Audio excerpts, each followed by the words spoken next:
Your Steve Jones Show podcast is loading now. The Steve Jones Show podcast is sponsored by Sunbury Motors, North 4th Street in Sunbury, and Sunbury Motors Kia, routes 11 and 15 in Hummel's Wharf.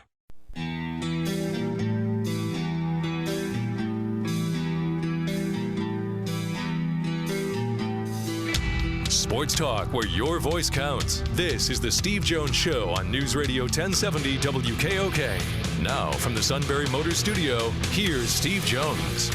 Sunbury Motors, 4th Street in Sunbury. Sunbury Motors Kia, routes 11 and 15 in Hummel's Wharf.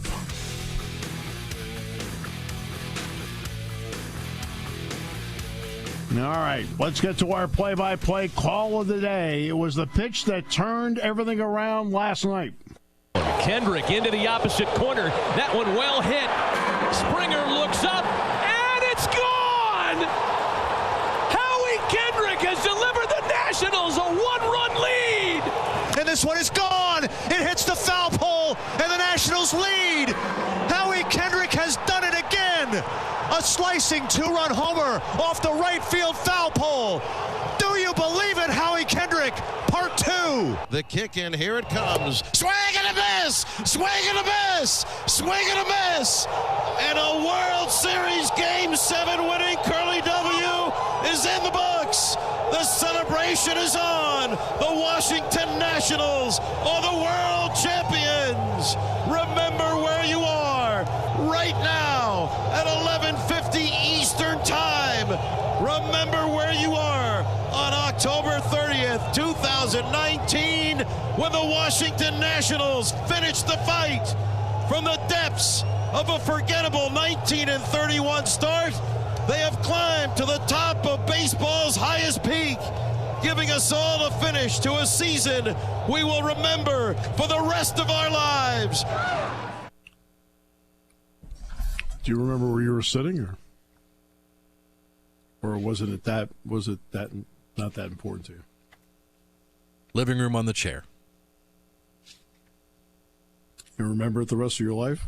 Don't know about that, but but I'll never forget where I was. Yeah, let's see. Yep, on the couch in the old place, 2008, when Brad Lidge got that last strikeout for the Phillies title. I want you to remember where you were. Very important. Yeah. My goodness, if you're a Nationals fan, you're sitting back and saying, I never thought this would happen. And if they did, they're lying. There's a good chance of that, my man. There's a good chance. Oh, but boy, just everything they came back from. I mean, they had to claw their way out of the wild card game. It's crazy. While they were on the verge of losing it. Yeah. The haters on the mound. You're looking around saying, this doesn't look good.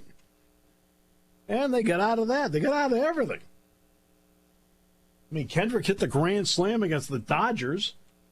Like, holy mackerel. Hey. How many times have you now heard me say over the years, just get to the tournament? Then after that, we'll see what happens. In case in point, I mean, look at the NFL in the last 15 years. I mean, I think of three teams right off the top. I mean, the Steelers were a 6 seed. The Giants were a 6 seed. Green Bay was either a 5 or a 6 the year that they beat the Steelers. Last time the Steelers were in a Super Bowl. They were 6. Yeah. They were 6. The Steelers were 6. Just get to the tournament.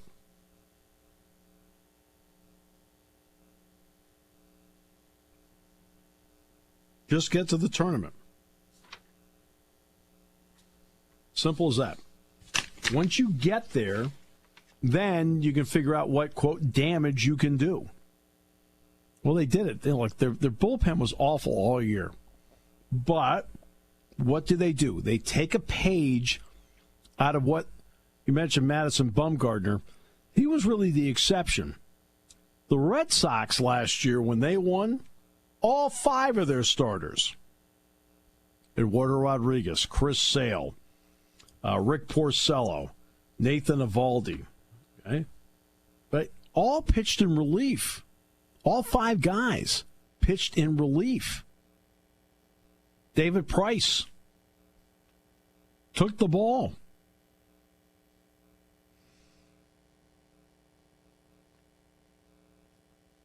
Well, last night, Patrick Corbin took the ball. And keep in mind that when one of the key wins, we see that Strasburg's 5-0. One of those wins was in relief against the Dodgers. When you have a limited bullpen, you then start using your starters. And you mentioned Garrett Cole earlier. He did not get used last night. But I think you have to use them in the right way. And again, I would have sent Greinke out for the 7th inning. Why? Because he was pitching really well. He was in a groove. I'd have sent him out.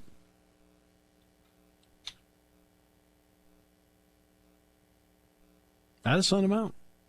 And I'd have kept him in there a little bit longer. That's the only difference between what A.J. Hinch did and what I was thinking. I'd have kept him out there a little bit longer. I'd have kept him out there a batter or two just to see. See, I would have thought if they had like maybe 2 runners on, 2nd and 3rd, and 1 swing of the bat, then they take the lead. Yeah, man, at that point you'd give him the hook and then go. But I'd give him the hook and go right to Garrett Cole. I mean, that's game 7. That's game 7. No, I can't. And the reason I can't is this. That's not a situation Cole's in. Cole has to start an inning. So this is part of knowing your personnel. He's never been in that spot where he's entered the game with runners on 2nd and 3rd. I mean, your guess is as good as mine as to how well he pitches there. I don't know. He's never had to do it before. That's why I'd start him in an inning. I feel like now at least it feels more natural to him as to what he does.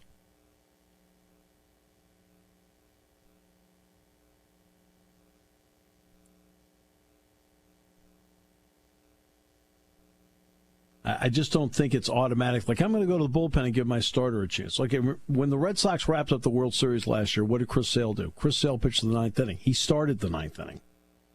That's, I think, what you were looking to do with Garrett Cole last night. I don't think you were looking to go and like, hey, a 2nd and 3rd, here you go, do something you don't do. Huh? I got to do what? He'd have taken the ball. But there are other guys that, along the way, have faced that situation, and that's how they pitch and have done it all season. Just my opinion. And just because Garrett Cole's sitting there, it's not automatic that, hey, I mean, how automatic was it a couple of years ago? Hey, we're going to hand Clayton Kershaw the ball when the Dodgers played the Astros, and Kershaw didn't come through. For every Madison Bumgarner, there's a Clayton Kershaw. You just don't know. It's one of the glories of sports. You don't know.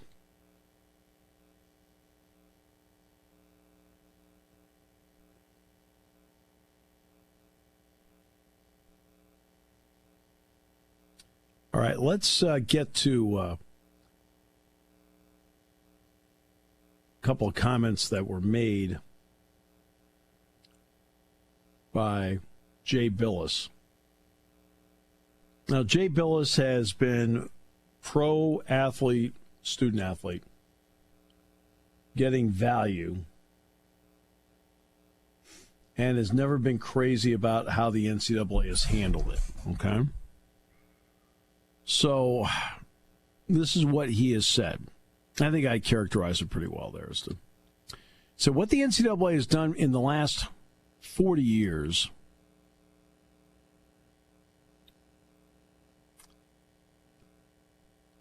call it back up here again. What the NCAA has done in the last 40 years is nothing based on principle. When the California law came out, they responded by calling it an existential threat to college sports. If you recall, when I read that line, remember my reaction? Really? That it's going to ruin everything if athletes are paid.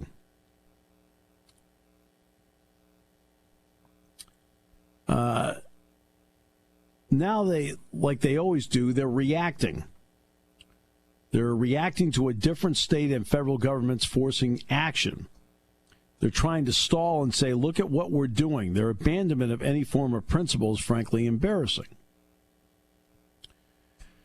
He goes on to say that this will allow college athletes to profit from the name, image, and likeness in a manner consistent with the collegiate model. He says, Bill has said that's bogus. He says the whole fit with the collegiate model is a made-up term for not allowing anything relevant to happen. I don't see any significant movement toward players having actual rights here. What the NCAA really means is severely limited and regulated changes with very little consequence and benefit to the players. So the NCAA has had a chance to be reactive, but instead has failed to take initiative. So the NCAA is like the retailer surprised by Christmas coming December 25th. They're sitting here now saying, oh my gosh, why didn't you tell us the holiday season was coming? They're in this position because of lack of foresight, lack of leadership, and an unwillingness to address the multi-billion-dollar industry they've created. This has been coming for a long time. The state government just sped it up, and they continue to talk and doublespeak and have further inaction. If you recall, these 7 bullet points that were put out, what did I say about the first 3? I said, great, you know how much I don't like mumbo-jumbo? I mean, you know, how many times you heard me say, I just don't like mumbo-jumbo? Well, that was mumbo-jumbo, the first 3. Then you get to the meat of it, number 4. They've done all this to themselves, and now an organization that had very little credibility to start with basically has nothing remaining. So this is what, this is all Jay Bill saying, all this. So the NCAA argued in the 80s that schools should not be put on television. It would destroy college sports. Not only did it not destroy anything, it turned into a gigantic revenue stream. And some of that money has got to go to the players. They have all these contradictions that go to the point of hypocrisy by saying it will ruin women's or Olympic sports, or there isn't enough money to go around. This is a multi-billion-dollar industry. Most fair-minded people see through this. I'm fair-minded, Jay, and guess what? I'm telling you, there are going to be sports lost out of this. Now, maybe not out of image and likeness, because that won't come out of the pockets of the schools. That would come out of businesses. But paying the student athletes, now you're talking about actual athletic department budget. Jay Billis says, allow the players their economic rights as literally everyone else has in the country. Everything will be fine. The entire industry does not depend on an athlete being compensated. Every argument they made is total nonsense.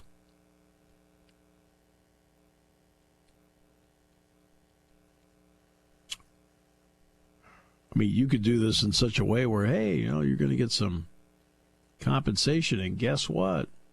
Now out of your compensation, now you have to pay for your scholarship. Now, that's not going to happen. Because if any school did that, that would be used against them in recruiting.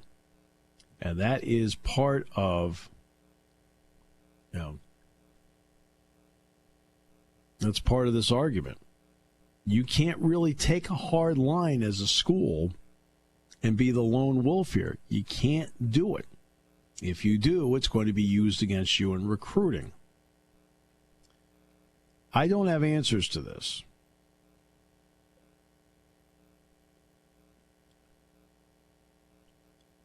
I'm not going to pretend to have an answer to it as to how you go about this. But you've already had some sports at certain schools drop. UCLA used to be a primary feeder for the United States Olympic gymnastics team. UCLA doesn't have gymnastics anymore.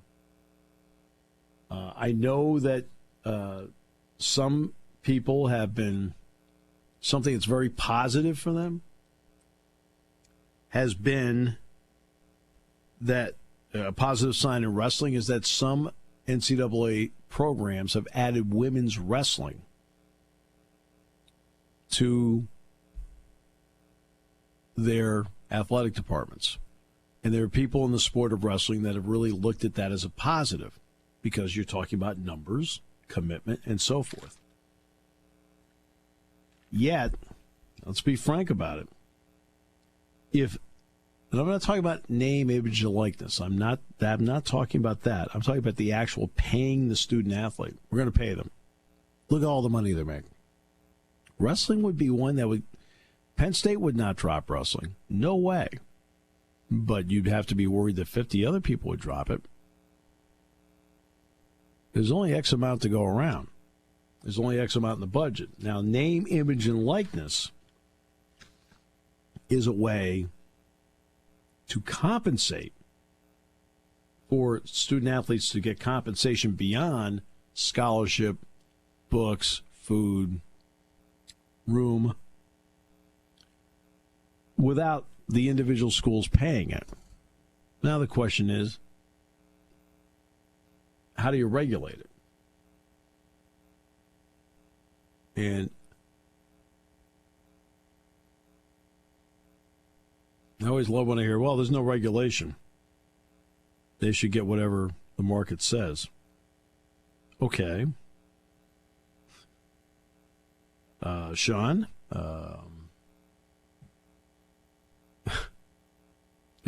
all of you out there work for a living. There's a lot of you probably think you're not getting what you think you're worth. I'd say be pretty much almost everybody. Right. Exactly. Yeah. All right. So, I mean, what the market says, there's a ceiling everywhere you work as to what you can get. It's not unlimited. There's a ceiling. If you happen to be a teacher, there's a ceiling. If you happen to be a custodian, there's a ceiling.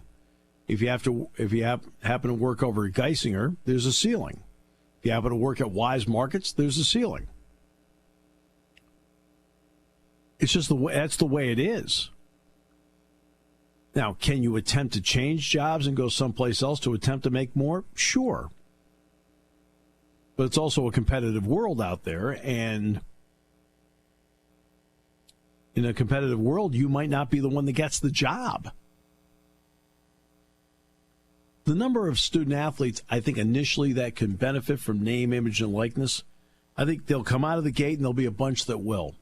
I think as time goes, it's really going to get whittled down because, again, you have to have people looking around saying, is this worth it to us? Are we benefiting from this? The job of the business is to look at the bottom line and say, I'm not so sure this is working for us. Or, hey, this is terrific. It's really working for us. So it's great to have idealistic principles, but there's also going to be something realistic here. And there's another part. I think there are a couple of volleyball players that could do fine. A couple wrestlers that could do fine. There can be a couple of women's basketball players could do fine, men's basketball players, and some football players. But of the 800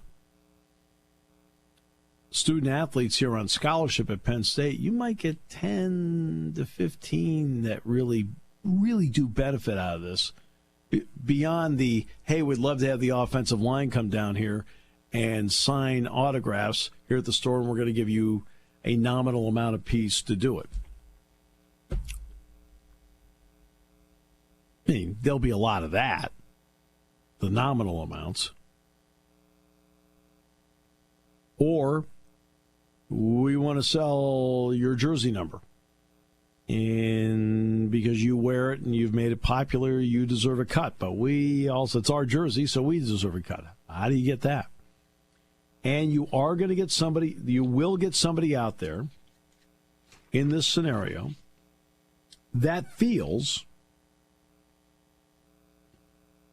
that they should negotiate for the players, a.k.a. an agent or a union. So there's a lot of avenues here to explore. It's not easy. It's not cut and dry. Come back with more in a moment on News Radio 1070 WKOK, brought to you by Sunbury Motors. When it comes to car buying, there's the other guy's way, and then there's the SMC way. The other guys force you into a vehicle you really don't want. The Sunbury Motors way lets you take the time you need to browse, ask questions, and take the test drive and think on it. For over 100 years, the Mertz family and all their employees have made your experience the most pleasant one you'll ever have. The other guys won't offer you the best price for your trade, no matter how much they say they will. The SMC way is their promise to provide you with the most money the market shows your vehicle is worth. The SMC way is to offer you all applicable factory rebates on new vehicles and generous discounts. Looking for a pre-owned vehicle? The SMC way checks each vehicle in a 200-mile radius to determine the lowest price, then beat it. It's the lowest price promise, just part of the SMC way. The choice is up to you. The other guy's way or the SMC way. The SMC way wins every time. Sunbury Motors Company in the North 4th Street Auto Plaza, Sunbury, and at sunburymotors.com. Selling more cars and satisfying more customers for over 100 years. Taking your calls at 800-795-9565. This is The Steve Jones Show on News Radio 1070 WKOK. Now, from the Sunbury Motors Studio, here's Steve Jones. Sunbury Motors, 4th Street in Sunbury. Sunbury Motors Kia, routes 11 and 15 in Hummel's Wharf. This time I'll make the introduction. How about that? Sure. Well, I want to congratulate you on becoming a great uncle for the 6th time this morning at 4 a.m. 4 a.m., wow. Little girl? Little girl. It was a 50-50 shot. It's a great way to look at it. June Olivia Jones, born this morning to my son Dan and his wife Candace this morning at 4 a.m. And their first one, correct? Their first. That's awesome. 8 pounds, 11 ounces. Whoa. 21 inches long. Wow. Yeah. Well, congratulations. You're a grandpa again. Boy, you got a whole slew of them now. How many you got? 6. Wow. 3 girls, 3 boys. Wow. Split right down the middle. You did good. You're virile. I don't know what that means. I did nothing. I got a phone call in the morning. That was the extent of my participation. But you did good. Yeah, we're flying to. We're going to fly to New Hampshire tomorrow. So you're flying there. Wow. Yeah. Mm-hmm. I don't want to going drive. Manchester? Yeah, Manchester. Yeah. But I'd set this up 5 weeks ago. If, for example, nothing happened, it'd still be up there and visiting. Yeah. But I thought we'd roll the dice because this is the only time I can do this. And it turned out we're going to roll the dice and see the family. So. Wow, you should go to Mohegan Sun then. You're good. No, I'm not going to Mohegan Sun. The birthday, that's just amazing. So. Well, she was due today, but that doesn't mean it's going to happen today. Oh, no. I have experience with that. But I've never been through it.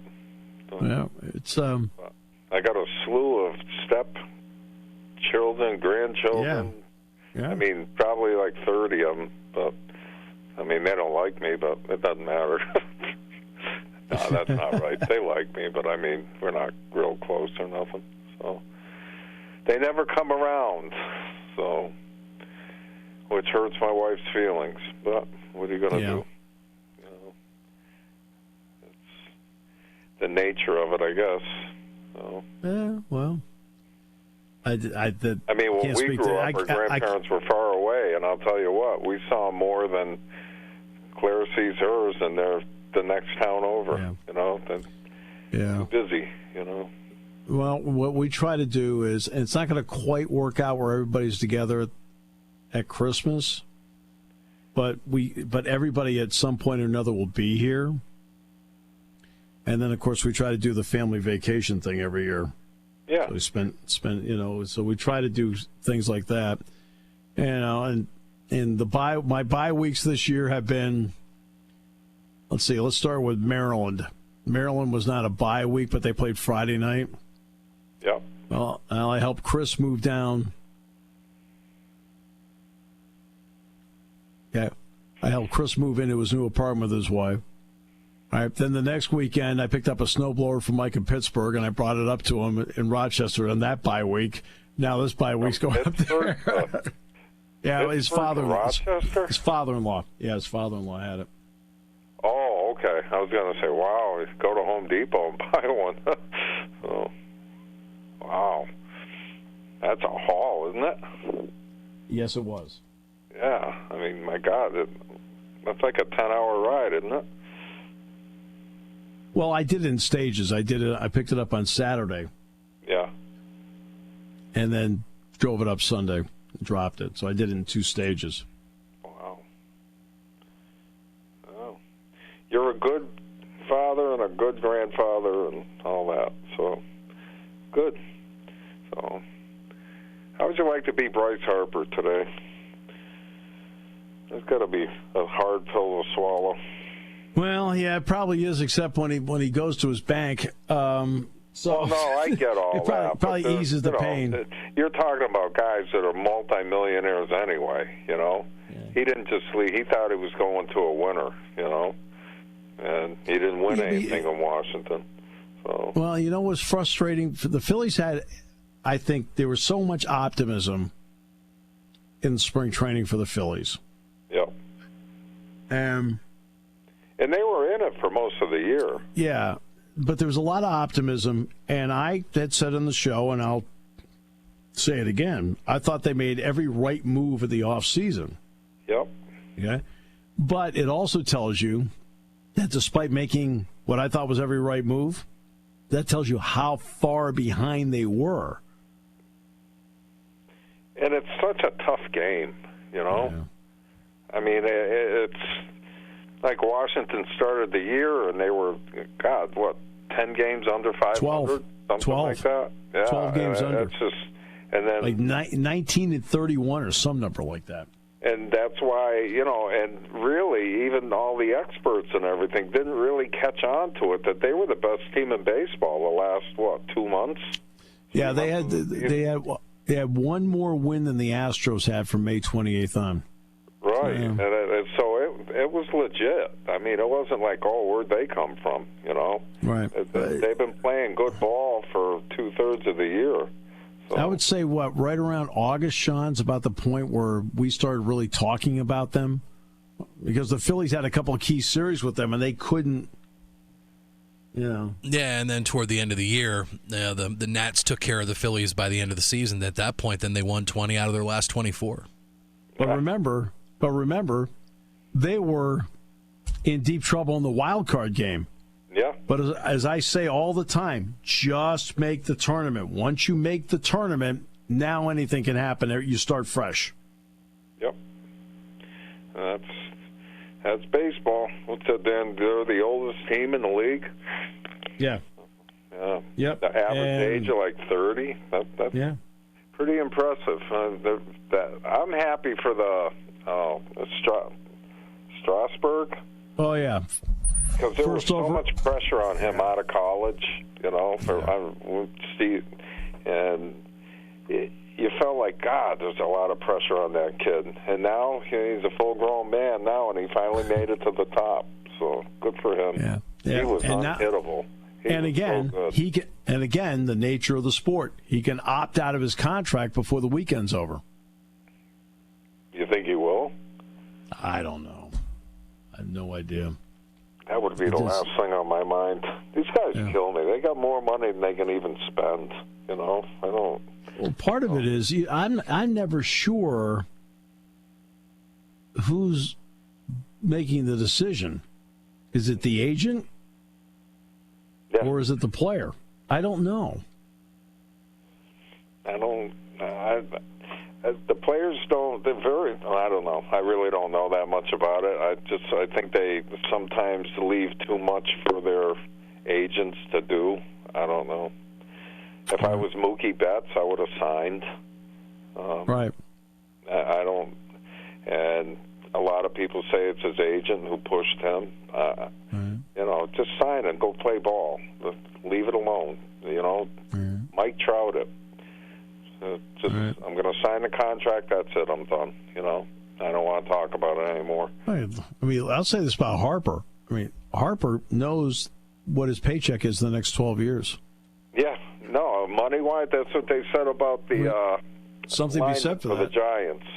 Who's the lineman who came over from New England? Nate Solder. Yeah, and everyone was saying, man, he must be kicking himself. And one of the broadcasters said, nah, his family's set for life, and the Patriots weren't going to make his family set for life. So, right. Yeah, he wants to win, but at the same time, he's making way, way more money than he would have made with the Patriots. So he can set up his entire family with the paychecks he's getting with the Giants, whether they win or lose. So, right. Speaking of which, the Cowboys are playing the Giants this week. I know. Chalk up one for us, Sean. Boom. All right. So let's get to it. Yeah, why don't we do that? So, Steve, we had mentioned you were 6-1 last week. Kevin and myself, we were both 5-2. So as we are heading into Week 11, the King is sitting pretty, 44-30. Stefano, you are 31-31, and I'm still 8 behind Kevin, 36-29. So here is I'm 31-31. 41-31. Oh, did I say 30? I'm sorry, 41-31. So if I said 31-31, I apologize. 41-30. And you are 44-30. And I am 36. What's Steve's? Steve is 41-31. I am 36-29. So you lead me by 8, and you lead your brother by 3. Yeah, but Steve's adds up to 72. Mine adds up to 74. I think those. So those other two are wins for me. So I'm 43-31. No. Yeah, something's not right. Yeah, you're right. Yeah, I jipped 2 out somewhere. And yours adds up to 65. Wow. And I put you in charge of this year. Okay.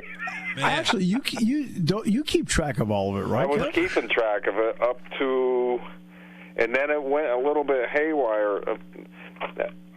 I'll text you and let you know what my numbers equal. I didn't add up last week's. Okay.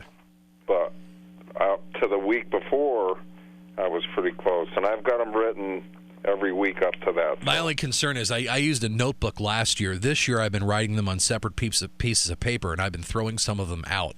So right. I may have botched this up pretty bad. So last week I got that. Steve was 6-1, 5-2, and 5-2. Yeah. I'll add them up and I'll text you. Okay. All right. I've got each week. Thank God this is just for entertainment purposes only. So. All right, so I guess we're going to kick 8 out. You kicked out. You sent the list out to us yesterday, and I was just kind of wondering why we left out Patriots. Well, I just Ravens. didn't think you guys cared about the Patriots. I don't. So we'll do 8.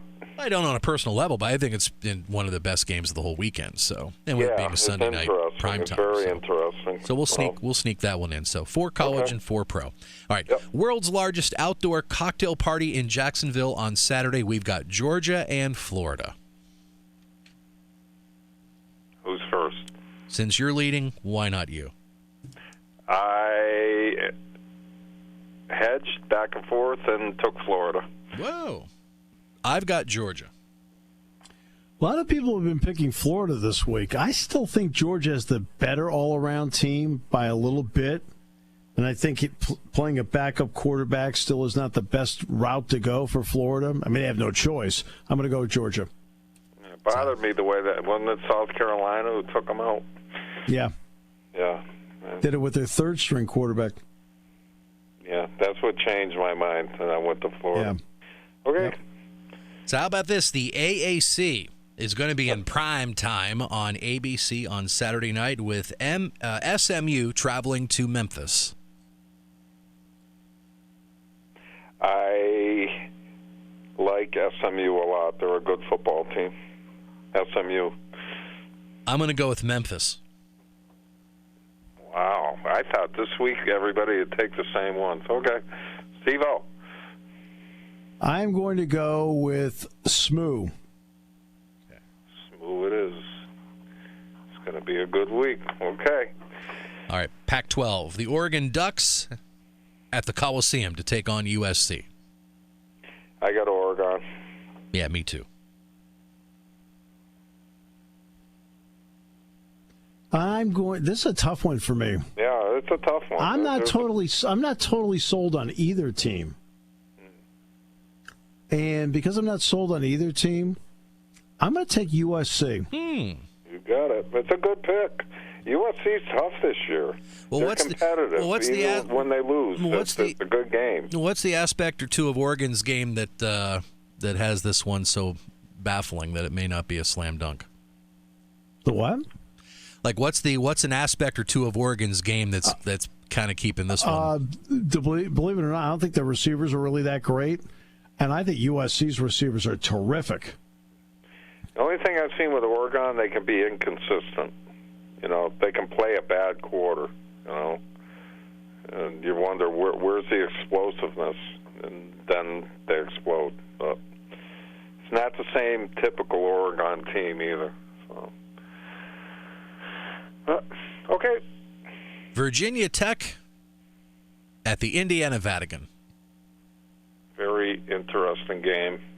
Went back and forth, and settled on Notre Dame because they're just bigger and more physical.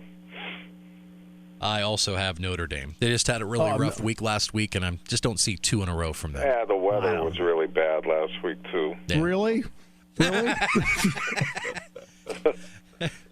Hi. You're preaching, and the choir's right over here in State College. Okay, I will say this. Right? You're married to a Claire. You're married to a Claire. I want to, again, for the second time this week, okay, salute Claire in East Lansing. When Jack looked at her underneath the stadium and said, "Could you give the two of us a ride to the bus?" We're like, "Oh." This was great.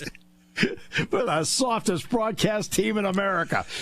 I should have asked you this. By the way, I'm picking Notre Dame, by the way. En route to the bus, you didn't pass McGloin, did you? But McGloin walked from the locker room over. Okay. Right, he'd suffered enough. Right. I was going to say, if you guys whipped past him in the golf cart to the bus.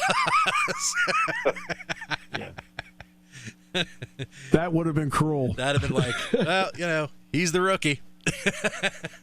Yep. All right, on to the pros for Sunday. The Vikings at the Kansas City Chiefs. I got the Vikings. Yeah, I do too. Yeah. They're playing pretty well. I don't think the Chiefs are anywhere near the same team without Mahomes. Although, what's his name? He played pretty well last week. Moore did play well. Yeah, Moore did play well. Yep. Yeah, I'll go with the Vikings. The 2-5 Cleveland Browns at the Denver Broncos. Oh, my goodness. This game is just bad. Yeah. Well, I'll tell you what, guys. It's a sideline. When you're trying to pick which games to put, there's no good teams in the NFL. No. There's like four, No. And it's like you're going down the list who's playing who, and they're saying all these top teams. Well, the combined record of, the teams they played is, 5-15 or something. That's because they all stink. Yeah. Every good team, you can say that the teams they're playing are all under 500. There's about 5 or 6 really good teams, and after that, there's not even mediocre teams. They're just not good. Look at it this way: we could be picking Jets-Dolphins on Sunday. Bro, my God, brutal. Well, I considered it. Brutal. I mean, oh my goodness. Neither team knows how to take a knee. They never win. All right, so and their coaching's horrible. Look at what Cleveland did last week. I watched the game. I mean, did you hear what he did? The coach. It's fourth. There's like 3 minutes left in the game. It's fourth down. They don't get a first down, and they're on New England's 20-yard line. So he sends the punting team out, right? Yeah. And he purposely so he could get a timeout. He didn't want to waste a timeout. He purposely takes a delay of game penalty to move it back 5 yards. Then he puts the offense back on the field. Now it's 4th and 15 instead of 4th and 10, and the Patriots sacked the quarterback, and that was it. That was the game. Well, I mean, what head coach does that? Freddie Kitchens, that's who.